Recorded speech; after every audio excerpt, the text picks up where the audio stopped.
sesión de hoy está basada en un trabajo que han realizado residentes de cuarto año de Medicina Familiar y Comunitaria y que, como veis, además, bueno, pues está realizado sobre el propio colectivo de residentes de la OSI Araba. Así que, sin más, vamos a dar paso a dos de los integrantes de este grupo, a Anaís Cruz y a William González, para que nos lo cuenten. Bueno, muchas gracias, Mariaje, por la presentación. Bueno, como bien decía Mariaje, somos William y Anaís. Vamos a presentaros un trabajo que hemos enmarcado en el trabajo de fin de residencia que los residentes de Medicina de Familia y Comunitaria hacemos en nuestro último año de formación y lo hemos titulado Análisis del grado de burnout y factores asociados en los residentes de la OSI Araba. Este trabajo lo hemos llevado a cabo junto a dos compañeros de nuestro mismo año, que son Rafa Brandao y Sara Fariñas. Queríamos, antes de nada, agradecer a todos aquellos residentes que habéis participado en las encuestas, porque sin esta participación no podríamos haber llevado a cabo este estudio. Y luego, bueno, agradecer un poco a la organización, ¿no?, que nos diera esta opción de presentarlo ante no solo los residentes de nuestra especialidad, sino un poquito pues, ante todas las personas interesadas de la OSI Araba. Vale, comenzamos... A ver si pasa. Vale. Comenzamos viendo un poco el índice que vamos a seguir, que como veis sigue un orden bastante académico, pero bueno, iremos entremezclando algunos apartados para hacer la presentación más amena. Y bueno, tendrá más o menos una duración la exposición de unos 35 minutos y luego dejaremos un turno para preguntas, sugerencias o bueno, cualquier cosa que queráis comunicarnos. Bueno, y si hemos utilizado la palabra burnout como eje central para nuestro estudio, lo primero que tenemos que hacer es una breve introducción a ver qué es el burnout, ¿no? El burnout es un síndrome psicológico complejo que puede afectar a personal de cualquier profesión, aunque en algunas profesiones es más prevalente. Y como vemos en los estudios, en el personal sanitario concretamente, es bastante frecuente, a pesar de que, bueno, veis ahí que hay un intervalo de prevalencia bastante amplio y esto se debe a que hay muchos estudios, hay diversos estudios en distintos ámbitos, distintos servicios, bueno, distintos colectivos dentro del colectivo sanitario. Pero lo que sí que vemos es que es particularmente frecuente. Este síndrome psicológico lo que deriva es en un agotamiento emocional que afecta al rendimiento laboral de la persona que lo padece, por un lado, afecta a su calidad de vida y su bienestar emocional y además, en nuestro caso en particular, repercute también en la atención del paciente. Hay factores que favorecen que haya esta circunstancia, ¿no? Son pues, los más importantes o los que tienen más impacto son estos. El hecho de trabajar con personas de forma directa, es decir, de tener un trato humano y con la carga emocional que esto conlleva. Las jornadas laborales extensas y muy exigentes, tanto a nivel psicológico como físico. Las altas expectativas del trabajador, muchas veces acompañadas también de una alta expectativa o de alguna forma demanda también de los pacientes. En algunos casos, bajos niveles de retroalimentación y, bueno, pues apoyo de compañeros que puede ser pues, por la forma de trabajar, que se trabaja habitualmente en equipo, pero no siempre, y, bueno, distintas circunstancias en torno a esto, ¿no? Y luego, pues, lo que está en boca de todos y más en esta época de la que hablaremos a lo largo de la presentación mucho, en algunos casos, falta de reconocimiento. Entonces, todos estos factores favorecen que haya un burnout, un agotamiento emocional. Como hemos dicho, nuestro estudio lo hemos centrado, al menos en esta primera fase, en el personal en formación sanitaria especializada, es decir, los MIR y los EIR. Y, bueno, queríamos haceros una breve introducción a qué es este periodo, a pesar de que la mayoría de vosotros seguro que, bueno, pues estáis bastante familiarizados con este colectivo. Como sabemos, tras realizar la carrera universitaria de enfermería o medicina, que puede durar 4 años en enfermería, 6 años habitualmente en medicina, se procede a un estudio también teórico durante aproximadamente 1 año para presentarnos a un examen oficial a nivel nacional, que es conocido como el MIR-OIR, y este se suele llevar a cabo en enero o febrero. Aproximadamente en mayo, esa nueva promoción se incorpora a su puesto de trabajo y el periodo formativo dura en torno a 2-5 años. 2 años en el caso de enfermería y en el caso de medicina, pues 4 o 5 años en función de la especialidad.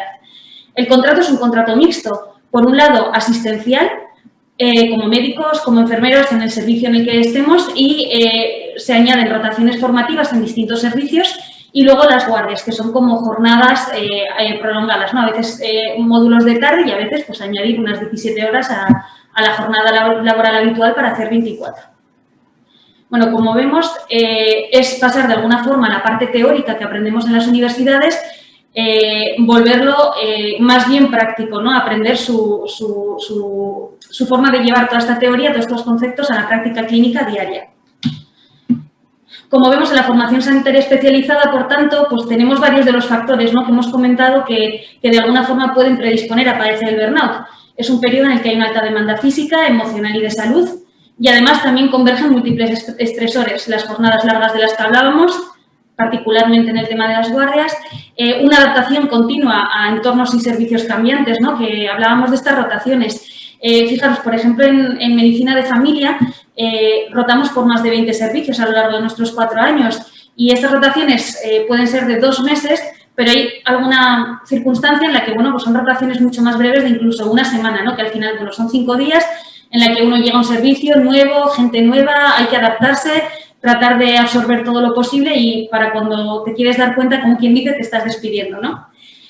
Por otro lado, la responsabilidad profesional es creciente en función del año formativo, pero es verdad que a lo largo de este periodo nos encontramos con estilos de tutorización que son diferentes de unos tutores a otros y el grado de supervisión también, pues, es variable.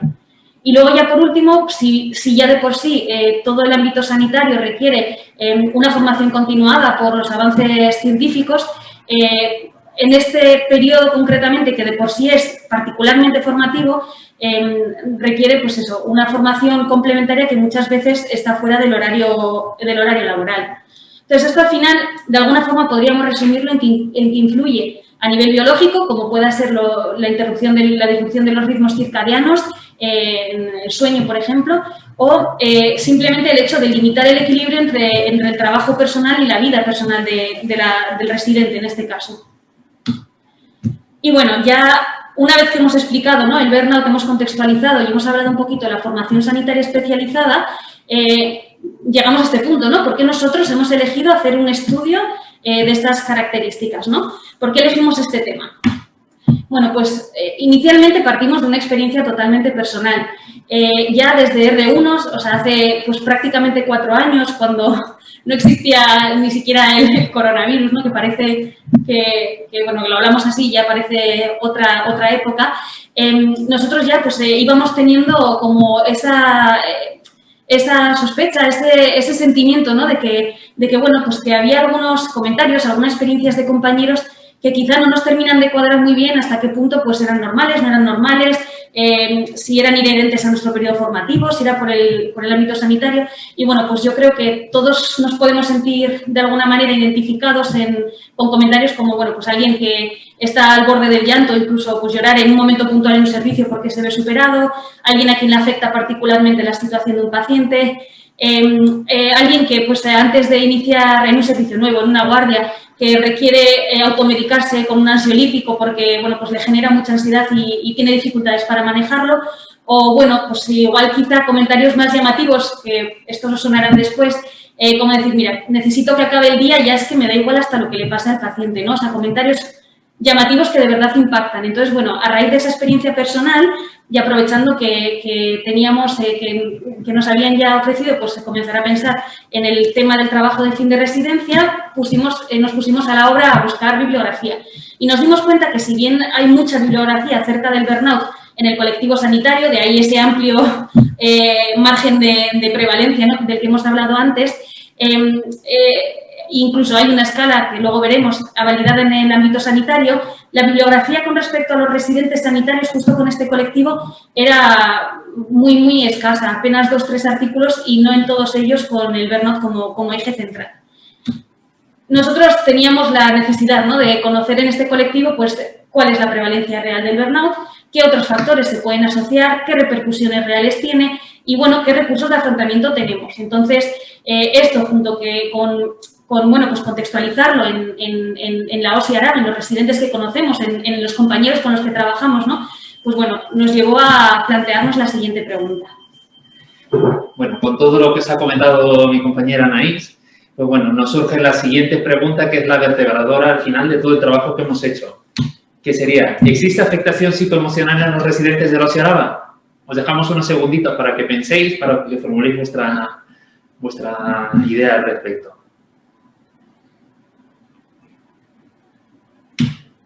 Entonces, bueno, nos pusimos manos a la obra a diseñar un trabajo para intentar dar respuesta a esta pregunta, a estas inquietudes. Entonces, nuestro objetivo principal era analizar la prevalencia y grado de burnout entre los residentes de la OSI Araba. Y como objetivos secundarios, determinar si había mecanismos de afrontamiento que utilizasen estos residentes, pues bueno, para sobrellevar un poco todo esto, ver si había alguna relación entre el grado de burnout y variables sociodemográficas que hemos estudiado y que luego veréis, y también analizar el impacto del trabajo en distintas esferas personales, sociales, de salud, de hábitos de vida. Entonces, bueno, diseñamos el trabajo que fue aprobado por el Comité Ético de Investigación Clínica, el CEI, y se trata de un estudio observacional transversal en el que la población a estudio incluida eran residentes de la OSI Araba, MIRES de R2 a R5, EIR de segundo año y MIR y EIR que concluyeron la residencia en el año 2020, es decir, adjuntos de medicina y de enfermería de primer año. Y seguramente ahora os estaréis preguntando, ¿y qué pasa con los R1s? Pues bueno, cuando preparamos toda la documentación para enviar al Comité Ético de Investigación, la promoción de R1s no existía todavía por el contexto que estábamos de pandemia y, bueno, no sabíamos ni cuándo se iban a incorporar ni nada. Tampoco también decidimos no incluirlos porque el momento de que íbamos a pasar la encuesta tampoco íbamos a saber si iban a estar incorporados y, sobre todo, cuánto tiempo iban a llevar de haber empezado la residencia. Bueno, para llevar a cabo este trabajo hicimos una encuesta digital elaborada a través de la plataforma de Google Forms que mandamos a los correos institucionales de los residentes que podían participar en el estudio y, sobre todo, ya que la encuesta quizás, como era diseñada por nosotros y podía tener un punto subjetivo, nos parecía muy importante utilizar una escala validada, que es la escala de Maslach Burnout Inventory, validada en entorno sanitario. ¿Vale? Que luego veremos con más detalle cómo es y de qué se trata. Entonces, bueno, estos son unos pantallazos que hemos hecho de la encuesta, que hay muchos residentes que nos estaréis viendo y que hayáis participado, pues os sonará. Y, bueno, constaba un poco de una presentación, comentar quiénes éramos nosotros, qué tipo de trabajo estábamos haciendo, indicar que la encuesta llevaría a hacerla unos 15 minutos aproximadamente y, sobre todo, recalcar que era anónima y vamos, y para que nos den el consentimiento de poder utilizar los datos que recogiésemos en la encuesta pues, para realizar este estudio. Luego, a mano derecha, tenéis una captura bueno, de los datos de participante que recogíamos. Un poco la escala de Maslach, que ahora veremos con más detalle cómo la veían los compañeros que respondieron esto. Bueno, y otro tipo de preguntas que veremos desglosado más adelante. Entonces, bueno, la recogida de datos la llevamos a cabo entre el 2 y el 19 de noviembre del año pasado. Y para contextualizar un poco, hemos puesto estas curvas, estas gráficas de la pandemia. Entonces, veréis que a mano izquierda, en azul, están las olas, ¿no? que hemos ido pasando de la pandemia. Y en morado hemos marcado pues, el periodo en el que se han recogido los datos. Justo recogimos los datos después de haber alcanzado el pico de la segunda ola y, bueno, cuando ya estaban empezando a mejorar un poco los datos de contagios, de presión asistencial. También importante tener en cuenta que ya llevábamos unos 8 meses con pandemia a las espaldas. Entonces, bueno, pues para contextualizarlo un poco todo esto. ¿Qué parámetros hemos analizado? Pues sobre todo se dividen en 6 bloques. El primero es de variables sociodemográficas, en el que preguntamos por la edad, el género, la procedencia, si el residente ha tenido que venir a Álava para hacer la residencia o si ya vivía aquí previamente, el año de residencia y el tipo de residencia, pues MIR, EIR, médico, quirúrgica, médico-quirúrgica, hospitalaria, atención primaria, pues para intentar estratificar un poco todos los datos. Luego la escala de Maslach, que es la escala de medición del burnout validada en ámbito sanitario. También afectación de otras esferas, como son el sueño, el sexo, la alimentación, el consumo de sustancias, las relaciones interpersonales y el uso del dinero. También nos parece interesante añadir algunas preguntas sobre las incapacidades temporales, las bajas, investigar un poco sobre qué mecanismos de afrontamiento estaban empleando estos residentes, qué recursos utilizaban, y ya que hemos mencionado varias veces en esta, bueno, a lo largo de lo que llevamos hablando con vosotros, pues bueno, encuadrarlo todo un poco en el contexto de la pandemia.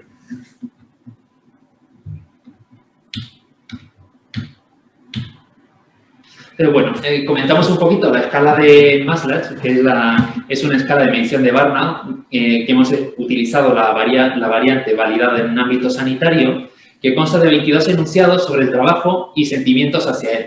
Pues aquí sale hemos puesto una captura un poquito de un trozo de la encuesta, ¿no? Entonces veis algunas preguntas como, debido a mi trabajo me siento emocionalmente agotado, o creo que trato a algunos pacientes como si fueran objetos. Entonces, bueno, hay algunos enunciados que son positivos, como me encuentro con mucha vitalidad, y otros enunciados con tintes negativos, como me siento frustrado por mi trabajo. Se responde con una frecuencia del 0 al 6, siendo 0 nunca y 6 diariamente, y explora 3 esferas: el agotamiento emocional, la realización personal y la despersonalización. ¿Y esto cómo se interpreta?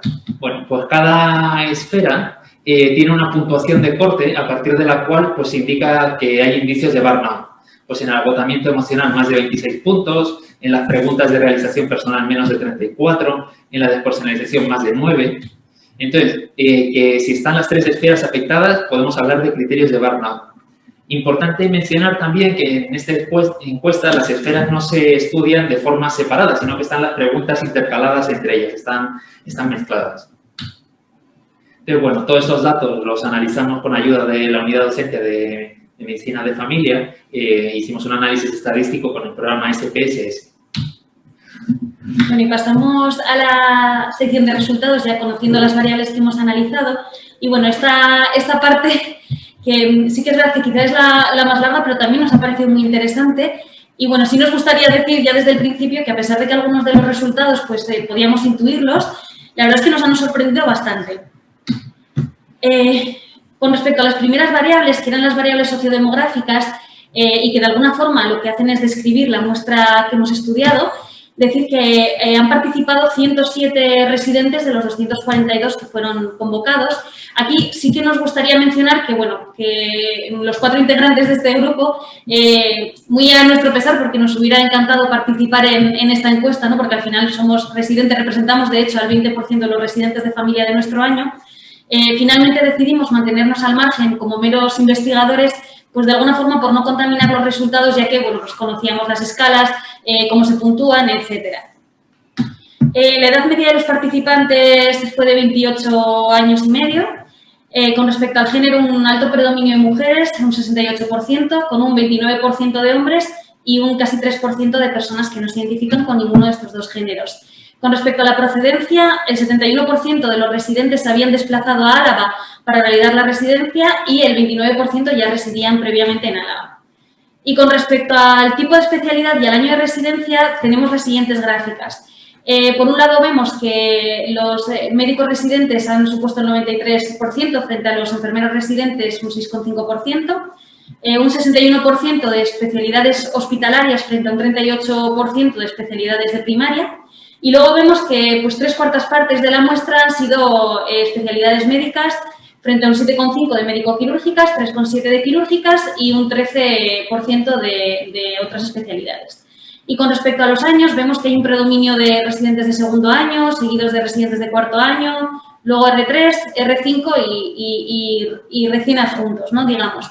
Aquí sí que, bueno, pues como comentario un poquito por poder interpretar bien esta gráfica, decir que dentro de los R2 están incluidos los R2 de medicina y todos los residentes de enfermería, dado que es la única promoción que hemos podido evaluar de enfermería. Y luego, en los residentes de quinto año, pues recordar que no todas las especialidades, de hecho una minoría, son de 5 años.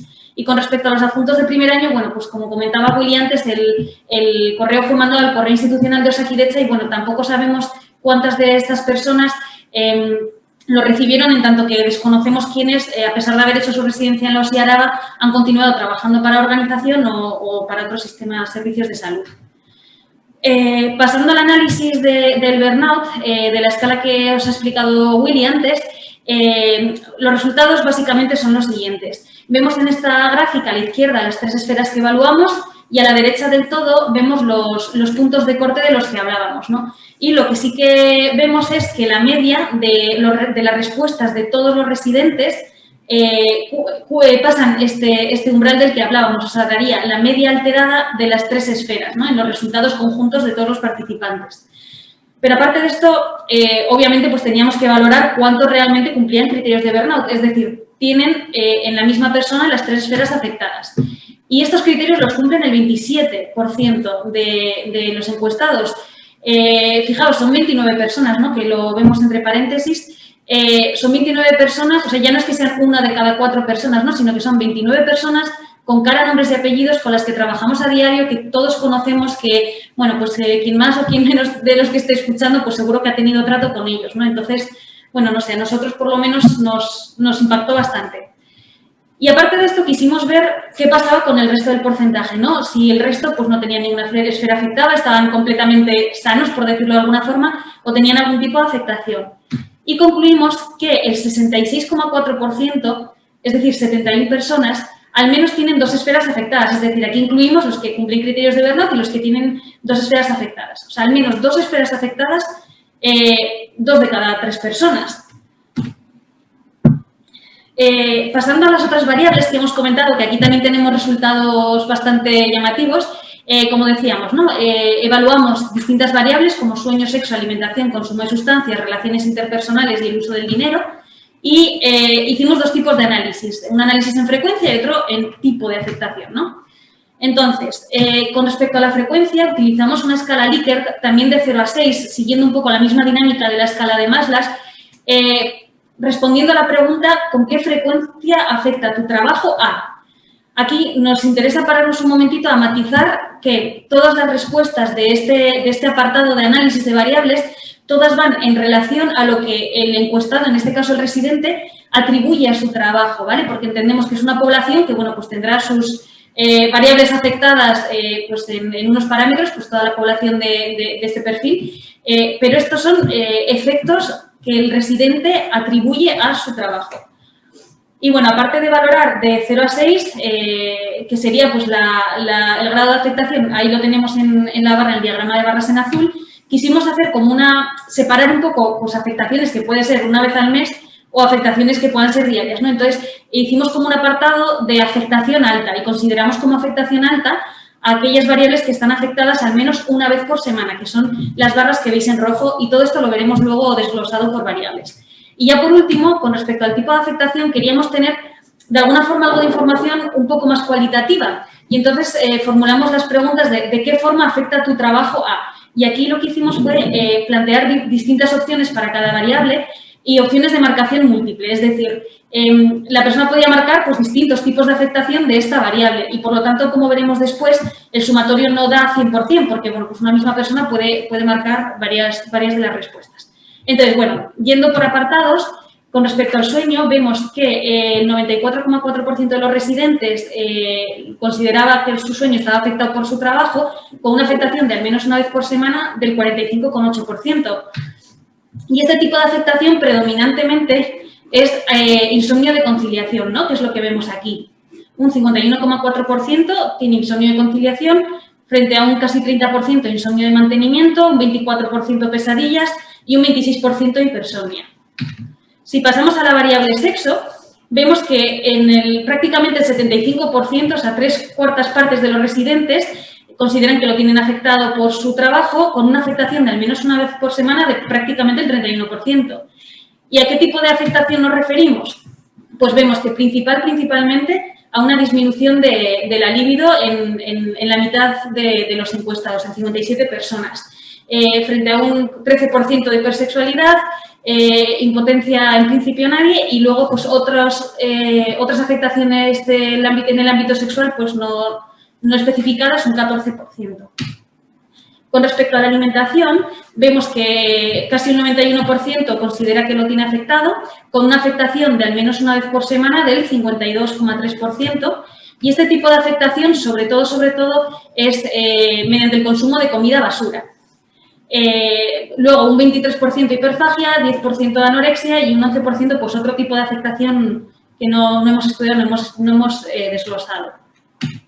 Con respecto al consumo de sustancias, que ahora veremos a qué nos hemos referido en este apartado, al consumo de sustancias, vemos que la afectación es del 31,8%, con una afectación de consumo en relación al trabajo o atribuida al trabajo de una vez por semana, del 14%. Este tipo de afectación lo hemos dividido, por un lado, mediante medicación prescrita, ya sea por otro profesional sanitario, en nuestro caso, pues que tenemos esa posibilidad, prescrita por el propio encuestado, es decir, automedicación. Y, por otro lado, un apartado para drogas recreativas. Entonces, vemos que de la afectación de este 32% de afectación que tenemos, la inmensa mayoría lo que refieren es una automedicación. Prácticamente el 21% de los residentes refiere que consume medicación en relación a su trabajo. Un 4,7% en este caso prescrita por otros profesionales y luego, con respecto a las drogas recreativas, un 11% de uso. Con respecto a las relaciones interpersonales, vemos que considera que tiene afectada en relación a su trabajo prácticamente el 92%, con un 48,6% de afectación de al menos una vez por semana. Y este tipo de afectación, a pesar de que en la gráfica de la derecha, por la distribución de los porcentajes, parece que entre el ámbito social, familiar y de pareja hay bastantes diferencias, como veis a la izquierda, se mantienen todas pues eso, entre el 62-69% de afectación. Y ya por último, incluimos la afectación en el uso del dinero y esta pregunta lo que hicimos fue como fusionar la frecuencia con el tipo de afectación, ¿no? Porque realmente lo que nos interesaba era ver un uso que la persona en cuestión considerara inapropiado en relación a su trabajo, ¿no? O sea, un uso inapropiado del dinero. Y vemos que confiesan este uso inapropiado el 85% de los encuestados, con una afectación de uso inapropiado de al menos una vez por semana de prácticamente el 21% de los residentes. Por lo tanto, así un poco por juntar los parámetros, las variables que hemos visto que han sido más afectadas y, bueno, llevándolo un poco, quizá un poco caricatura por verlo de alguna otra forma, ¿no? El residente tipo sería una persona joven a la que le cuesta dormir, que tiene disminución de la libido, que come comida basura, que tiene afectadas las relaciones interpersonales y que hace un uso indebido del dinero.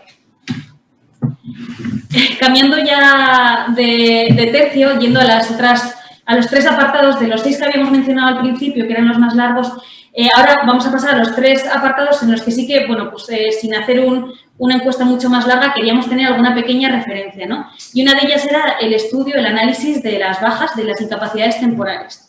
Y aquí, recordando una vez más la época en la que nos encontrábamos de pandemia, decir que durante la residencia habían precisado baja hasta esa fecha el 76,6% de los residentes. Cuando nos referimos a había precisado baja, nos referimos a una o varias bajas. Y, por lo tanto, ahora, cuando analicemos los tipos de bajas, veremos que también el sumatorio nuevamente no es 100%, porque una misma persona ha podido necesitar una baja por un motivo y por otro totalmente distinto, ¿no? Pero, bueno, antes de entrar en el detalle del tipo de bajas, sí nos gustaría mencionar, más que el dato absoluto de las cantidades de bajas, ¿no? Que de alguna forma tampoco, bueno, desconocemos el dato de en esta edad, en estos parámetros sociodemográficos, cuál ha sido la prevalencia de bajas. Sí que hay 2 datos que nos han llamado mucho la atención y queríamos compartir con vosotros. Que el 17,7% de las personas encuestadas considera que su baja ha sido precipitada por un agotamiento psicológico y que el 23,5% de los encuestados confiesa que hubiera deseado prolongar la baja con el fin de retrasar su incorporación al trabajo. Y como decíamos con respecto a los motivos de las bajas, vemos que pues, la inmensa mayoría son por enfermedad común, el 62,2%, o por aislamiento por pandemia, el 51,2%, que esto, bueno, pues seguro que más de uno está pensando que si repitiéramos ahora el estudio cambiarían bastante los datos. Y bueno, con respecto a la pandemia, ya que la hemos mencionado tanto, queríamos de alguna forma reunir en una única pregunta pues algún valor que nos indicara, ¿no?, qué impacto había tenido en la salud de los residentes. Y entonces formulamos esta pregunta. ¿Cuánto crees que la pandemia por COVID-19 ha afectado tu nivel previo de burnout en caso de que existiese? Y vemos aquí la distribución de las respuestas. Vemos que la inmensa mayoría están entre el 3 y 6 en esta escala, que, bueno, pues 0 es nada de impacto, 6 completamente y entre medio, pues valores intermedios, ¿no? Vemos que la inmensa mayoría se han posicionado más en el margen derecho y, de hecho, la media de afectación de todos los resultados es de 4,51.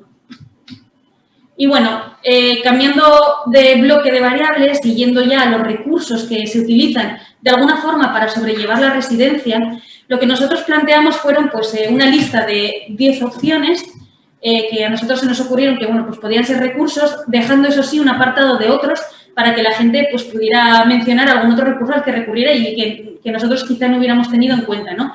Como bueno, pues realizarse tatuajes o cocinar. Entonces, desglosando algunos de estos datos, vemos que a pesar de que hemos tenido unos datos muy altos, ¿no?, de afectación psicoemocional en la escala de burnout y en el análisis de variables que acabamos de explicar, vemos que tan solo el 7,5% ha consultado con un psicólogo o psicóloga y pues una única persona de las que ha respondido a la encuesta ha precisado ayuda psiquiátrica. Bueno, esto luego tendremos opción de discutirlo un poquito más. Y luego, con respecto al resto de opciones, las más mencionadas o las que más recurren los residentes son estas que vemos aquí. Por un lado, prácticamente el 80% recurre a compartir experiencias bien con compañeros, familiares, amigos o realizan ejercicio físico de forma regular, que bueno, en principio estas parecen positivas. Y luego tenemos estas que más o menos son todas pues en torno al 31 o 32% de los residentes recurren a estas opciones, ¿no? Bien sean técnicas de relajación, dieta, sin especificar, consumo de sustancias, ya sea alcohol, drogas recreativas o medicación, y luego consumo en general, ¿no?, entendiendo por consumo compra de objetos materiales o contratación de servicios. Y ya por último, de todos los análisis, pues lo que decíamos, ¿no?, de alguna forma queríamos ver si existía algún tipo de relación entre cómo están afectadas las variables de las que os hemos hablado y si existía alguna relación con las variables sociodemográficas que habíamos estudiado. Es decir, si podíamos perfilar un poco la afectación con respecto al tipo de residente, ¿no? Y, bueno, pues tras un minucioso análisis estadístico en el cual pues, nos ha ayudado mucho la unidad docente, podemos decir que no se han demostrado diferencias estadísticamente significativas entre el grado de burnout y factores asociados con respecto a las variables sociodemográficas. Bueno, ya nos vamos acercando un poco al final de la sesión. Como conclusiones, ¿qué podemos sacar de todos estos datos que os ha comentado mi compañera? Bueno, pues que hay una afectación emocional llamativa en residentes de la OSI Araba en relación al trabajo. Hemos visto que aproximadamente 1 de cada 4 personas cumplía criterios de burnout y pues unos 2 de cada 3 residentes pues tenían por lo menos 2 esferas afectadas. Entonces, bueno, queríamos objetivar un poco a ver si estos datos son mucho o poco, dónde estábamos, y como ya hemos comentado antes, hay escasez de bibliografía específicamente sobre residentes y sobre burnout. Pero hay un estudio que hemos encontrado que se titula Diferencia en las condiciones de trabajo y su asociación con la frecuencia de burnout en médicos residentes y adjuntos, que estudiaba, pues bueno, sacaba datos sobre el burnout en el colectivo de residentes, en el colectivo de médicos adjuntos y también valoraba pues un poco el riesgo de padecerlo, ¿no? Entonces, en este estudio lo que se ve es que la prevalencia de burnout fue del 19% en residentes y en nuestro caso los valores que hemos encontrado son del 27,1 en nuestra OSI. Importante también decir que el estudio que hemos usado para comparar se hizo en el año 2019, cuando no había situación de pandemia todavía. Entonces, bueno, también tenerlo en cuenta pues, para contextualizar los datos. ¿Por qué nos resulta llamativa la afectación que os hemos ido contando a lo largo de esta sesión? Pues bueno, porque somos un colectivo de población joven, que llevamos muy poco tiempo de carrera profesional, hemos empezado hace poco, en la que hemos asumido progresivamente responsabilidades y que nuestra entrada al mercado laboral como adjuntos de medicina, de enfermería, es inminente en una profesión que además tiene buena proyección de futuro.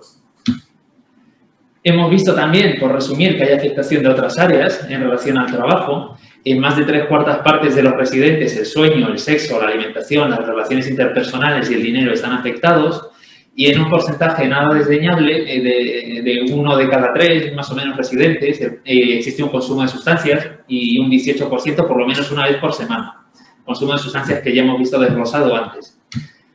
Vemos también que hay una alta demanda de recursos de apoyo, pues muchos residentes han marcado uno o varios recursos de los que hemos puesto en la lista de opción múltiple. Y muchos de estos, vamos, prácticamente todos no están contemplados en el plan docente formativo del colectivo de residentes. Y nos llama la atención también la baja demanda de atención de profesionales de la salud mental. Quizás de esto podemos hacer una doble lectura de que a pesar de ser población joven en pleno siglo XXI, sanitarios formados, todavía existe el tabú o el miedo a ser estigmatizados y si queremos pedir ayuda, ¿no?, de salud mental con un compañero especialista en esto.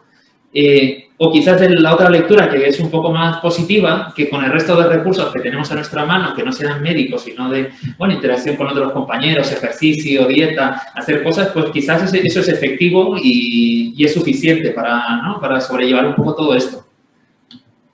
Entonces, bueno, en resumen, lo que pretendía este trabajo era hacer una fotografía, un análisis real de cómo estaba el colectivo de residentes en Laos y Aragón, que al final es el entorno, pues, que conocemos y donde nos hemos desarrollado como residentes. ¿Qué limitaciones hemos tenido? Pues bueno, ya lo hemos mencionado, ya ha salido varias veces a lo largo de la sesión, el periodo en el que hemos hecho la encuesta, que está enmarcado, pues, por la situación de pandemia por coronavirus. Luego, la escala de Burnout, a pesar de ser un instrumento validado en ámbito sanitario, reconocido, que se utiliza mucho en muchos estudios, quizás está limitada en algunas especialidades con menos interacción directa con pacientes. De hecho, así nos lo hizo saber un compañero de anatomía patológica, pues tenía cierta dificultad a la hora de responder esa encuesta, a la pregunta, porque le costaba quizás sentirse identificado con algunos enunciados, ¿no?, que trataban directamente sobre la relación con el paciente. Entonces, bueno, pues hay especialidades que por sus características, anatomía patológica, radiología, pues quizás les podía costar más responder a estos parámetros. Luego también nos planteamos si acaso no ha habido un sesgo de respuesta. Si la población que ha respondido es una muestra, representativa de todo el colectivo de residentes, o si acaso han contestado personas más sensibilizadas, gente con temas de salud mental, gente identificada con ese tema, o gente que, pues bueno, quizás se sentía que podía estar afectado por ello y tenía curiosidad por participar, pues bueno, por ver las respuestas o por ver qué ocurría o qué había en nuestro entorno. Entonces, como propuestas, nos gustaría plantear nuevas líneas de investigación, nos gustaría repetir la encuesta en un tiempo para ver la evolución, la progresión de los datos. Nos gustaría comparar con el resto del colectivo sanitario, como hicieron en este otro estudio, por ejemplo, médicos residentes, médicos adjuntos, incluir otros colectivos sanitarios como enfermería, auxiliares, celadores, técnicos, pues bueno, por poder comparar y objetivar, también pues para ver qué grado de prevalencia hay en conjunto, y para ver si realmente los datos que hemos obtenido son atribuibles al periodo de formativo de la residencia o si es algo que está extendido y en todos los colectivos y en todos los estratos. Nos gustaría también completar la encuesta, tampoco para alargarla mucho, pero alguna pregunta quizás orientada al impacto de las guardias, pues la gran parte de los residentes que eran población de estudio, pues hacen guardias, ¿no? Entonces, quizás una pregunta como las que hemos visto antes, pues en una escala del 0 al 6, ¿cuánto crees que las guardias afectan a tu grado previo de burnout en caso de existir? Por intentar objetivar un poco, ¿no?, sobre este tema. También valorar alguna pregunta abierta para que los participantes pues, puedan comentar, añadir algún comentario respecto a la encuesta, al estudio, o si tienen propuestas de mejora, pues para que lo puedan comunicar y poner a través de ese medio. Analizando los datos, ya todo lo pasado, como quien dice, nos dimos cuenta que en recursos no incluimos a la unidad docente y a los tutores, que estamos convencidos de que de haberlo puesto, pues más de algún residente hubiese marcado esa opción. Y esto sí es algo, pues bueno, que está incluido, ¿no?, en el plan formativo, que es algo estructural, ¿no? Y luego, como hemos comentado, no hemos incluido a los R1 porque quizás iban a llevar poco tiempo incorporados a la residencia cuando pasásemos la encuesta, pero claro, nos hemos dado cuenta que igual podría ser interesante incluirlos como grupo de control para poder comparar datos de gente que llevase muy poco tiempo en la residencia con gente que llevase ya más tiempo y ver si había algún tipo de diferencia significativa respecto a esto. Y luego, pues, también alguna pregunta referente al deseo genésico, conciliación familiar, pues bueno, son nuevas líneas de investigación, temas que nos parecen interesantes poder tratar en un futuro. Pues bueno, también analizar posibles causas de esta situación, lanzar hipótesis al respecto. Y bueno, quizás pensamos que este tipo de encuestas puede ser un complemento ideal a las encuestas que ya nos pasan de forma anual, que lo que hacen es valorar más el ámbito académico, más el plan formativo, se queda más en el tema, pues bueno, más estructural, formativo, docente, pero que podría haber sido, vamos, que esta encuesta podría aportar esa visión biopsicosocial que, bueno, que nos parece interesante, ¿no? También nos parece interesante dar mayor difusión a los recursos que ya existen en nuestra organización para que todos aquellos que necesiten o quieran recurrir a ellos, pues sepan a dónde ir, qué hay disponible, y fomentar los recursos que ya están puestos en marcha por parte de los residentes, pues favoreciendo actividades, espacios donde poder compartir, foros de debate, lugares de reunión y demás. Entonces, bueno, nos estamos acercando ya al final de la sesión. Quizás el trabajo y la sesión en general pues tenga un tinte, pues bueno, pesimista, triste, pero creemos que como después de 4 años de residencia el balance en general suele ser más positivo que negativo. Y ya queremos aprovechar para, bueno, este foro, este momento, pues ya que nos queda un mes escaso de residencia, pues para despedirnos, bueno, en nombre de mis compañeros también, de todos aquellos compañeros residentes, adjuntos, personal de enfermería, auxiliares, con todos los que hemos compartido esos 4 años de experiencia, pues bueno, pues para poder agradeceros también toda vuestra participación y vuestro impacto en nuestra formación como residentes.